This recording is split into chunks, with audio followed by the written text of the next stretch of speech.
Hello everyone! Ayan, ito na yung update ng ating first bedroom dito sa ating DIY.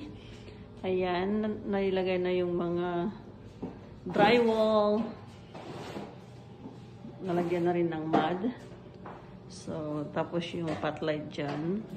So, ready for flooring. Ayan, ready for flooring na daw siya. Ayan, lalagyan namin siya ng vinyl flooring daw. Sabi ni Mr. Handyman. Ayan.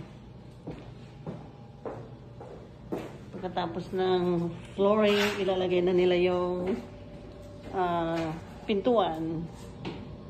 Ayan. Tapos, ito naman yung second room natin. Na ilagay na rin nila yung subfloor niya, tsaka yung itong wood na yan. So, ready for drywall na rin itong second bedroom. Ayan. Tapos, same din ang process. Pagkatapos ng drywall, lalagyan din ng flooring. So, stay tuned for updates, guys. Thank you so much for watching.